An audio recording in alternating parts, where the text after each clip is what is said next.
Est-ce que c'est OK en régie?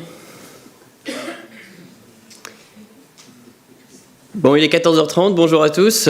Je m'appelle Adrien Lehmann, je suis hyper content d'être avec vous pour entamer cette deuxième table ronde de la journée de lancement de l'éducation, de la semaine de l'éducation financière. Je vois que vous êtes très nombreuses dans la salle avec voilà, certains visages familiers, puisque c'est vrai que à la direction de l'éducation financière, à la Banque de France, on a l'occasion d'intervenir chaque jour, en réalité, dans de nombreux établissements. Et c'est ensemble qu'on fait vivre cette stratégie EducFi, en particulier sur ce que nous, on appelle le pilier 4, c'est-à-dire les compétences en économie, à travers la collection des ABC de l'économie que vous voyez ici. Vous retrouverez sur notre site internet des vidéos, des fiches techniques, des présentations très variées, en plus des interventions qu'on fait directement dans les lycées pour porter jusqu'à vous ces connaissances, ces compétences en éducation économique,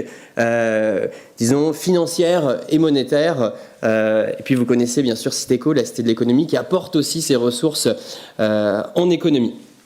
Alors, avec les collègues économistes d'EducFi, quand on s'est posé la question de savoir comment est-ce que concrètement on pouvait parler d'économie avec la question des arnaques, on s'est rendu compte qu'il y avait devant nous un sacré boulevard, parce qu'évidemment, les arnaques financières, pour chaque individu, le moins qu'on puisse dire, c'est que c'est un peu plus qu'un petit désagrément, ça peut être une vraie perte de pouvoir d'achat par moment. Et au niveau agrégé, en France, rien que sur la seule question des moyens de paiement, c'est 1 milliard d'euros qui sont captés par des fraudes, qui sont retirés aux agents économiques, ménages et entreprises. Et donc, c'est 1 milliard d'euros qui aurait pu être mieux utilisé, qui aurait été investi dans des secteurs qui ont du sens pour nous, comme la transition écologique, comme la transformation numérique, comme d'autres secteurs encore qui aujourd'hui ont tant besoin de ces capitaux.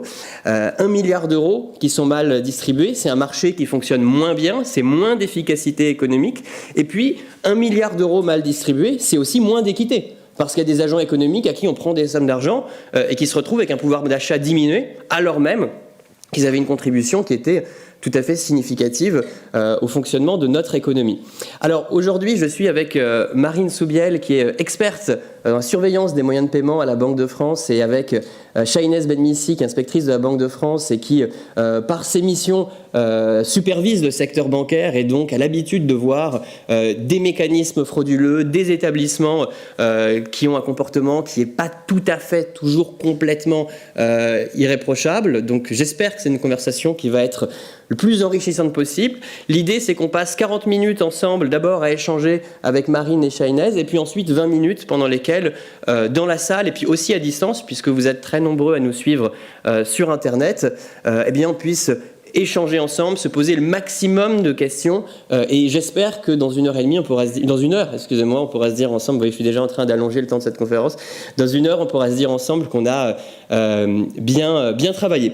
Alors, avec cette petite zapette, je vais essayer, mais ce n'est pas facile, voilà, formidable, ça passe directement, de vous présenter quelques données, puis je vais tout de suite donner la parole à Marine, qui va peut-être pouvoir commencer par nous présenter les grands schémas, les grands types de fraudes qui sont classiquement observés en matière de moyens de paiement, si ça vous va, Marine.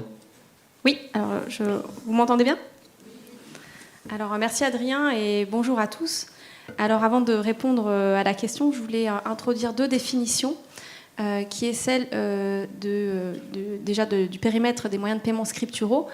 Il faut bien le distinguer du périmètre du fiduciaire, des moyens de paiement fiduciaires qui, recouvre les billets et les pièces, alors que le scriptural, lui, c'est tous les autres moyens de paiement, donc la carte, le chèque, le prélèvement, le virement, etc.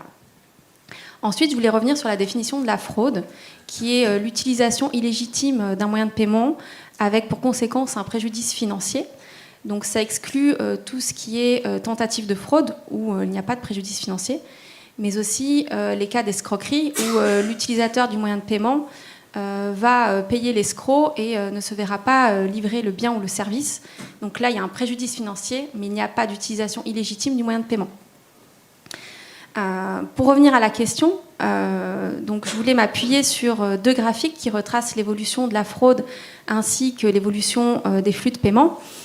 Donc le premier, qui est celui qui est présenté actuellement, on voit 2 courbes, celle de la fraude qui est en vert, puis celle des flux de paiement échangés qui est en orange.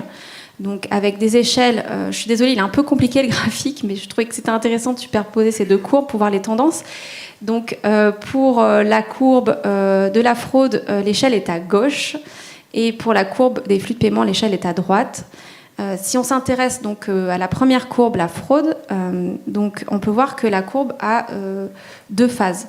La première, de 2016 à 2019, qui est une croissance assez rapide, où on voit que la fraude passe de 800 millions d'euros à 1,2 milliard d'euros.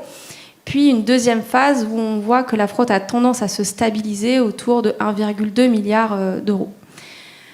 Ensuite, pour la courbe des flux de paiement échangés, on a aussi 2 temps sur cette courbe qui est plutôt à l'inverse de la première, où on voit qu'entre 2016 et 2019, les flux de paiement progressent lentement. Puis on voit une accélération à partir de 2019, où là, au global, en fait, on arrive à une croissance de 60% sur les flux de paiement, alors que c'est 40% sur la fraude. Ensuite, je voulais passer au deuxième graphique qui retrace aussi l'évolution de la fraude. Mais l'avantage de celui-ci, c'est qu'on voit la fraude ventilée par moyen de paiement. Alors, pour lire ce graphique, c'est combien d'euros de fraude pour 100 000 euros de paiement. Si je prends l'année 2019, on se positionne au pic.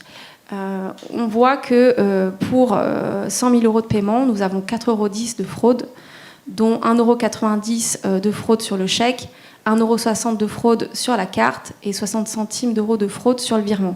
Et le reste, bon, c'est non significatif. Donc ce qu'on peut voir sur ce graphique et qui est assez frappant, peu importe l'année observée, c'est qu'il y a 2 moyens de paiement qui ressortent plus que les autres. C'est le chèque et la carte. Alors, pourquoi ? Alors, si on commence par le chèque, qui est le moyen de paiement le plus ancien, on va donner priorité au plus ancien. Le chèque, c'est le moyen de paiement le plus fraudé en France. En 2019, il représente 45% de la totalité de la fraude. Alors, pourquoi est-ce que le chèque il est aussi vulnérable face à la fraude ? Alors, tout d'abord, il y a une absence totale de plafond. Et lorsque vous perdez un carnet de chèques, vous perdez entre 20 et 50 chèques à la fois, ou bien voler d'ailleurs. On peut se faire voler jusqu'à 20 et 50 chèques à la fois dans un laps de temps très court. C'est autant d'opportunités de fraude pour la personne qui vous a volé votre chéquier. Alors, le vol de chéquier, ça représente à peu près 60% de la fraude au chèque. Et la fraude peut intervenir aussi bien lors du circuit de distribution du chèque qu'au domicile ou lors des déplacements de l'utilisateur. Ensuite, il y a un deuxième facteur important de vulnérabilité du chèque face à la fraude, c'est son support physique papier, qui peut être gratté, gommé, effacé, et le fraudeur peut ensuite réécrire l'information qu'il souhaite pour pouvoir l'encaisser facilement. Donc ça s'appelle de la falsification, et ça représente environ 30% de la fraude au chèque. Ensuite, si on s'intéresse à la carte, c'est 40% de la totalité de la fraude en 2019. Alors, il faut savoir que sur la carte, il y a un segment qui est particulièrement vulnérable. C'est celui qui est le paiement sur Internet. C'est vraiment le segment qui fait grandement augmenter la fraude sur la carte.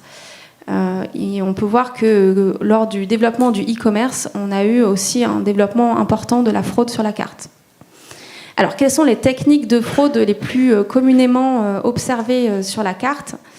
Alors, tout d'abord, nous avons le hameçonnage, ou communément appelé aussi phishing, où le fraudeur va envoyer un courriel à sa victime en usurpant l'identité d'une entreprise qui a pignon sur rue, en usurpant même sa charte visuelle, et va inviter la victime à se connecter à un site frauduleux. Une fois que la victime est sur ce site frauduleux, elle va être amenée à saisir des informations personnelles, et notamment celles de sa carte bancaire. Ensuite, nous avons une autre technique communément utilisée qui est celle de l'utilisation de logiciels malveillants, aussi appelés malware, qui, elles, visent directement les serveurs, les ordinateurs, les téléphones portables. Un exemple commun, c'est celui de l'enregistrement par le logiciel des touches que vous allez frapper sur votre clavier. Donc voilà, quelques exemples de fraudes communément observées. C'est hyper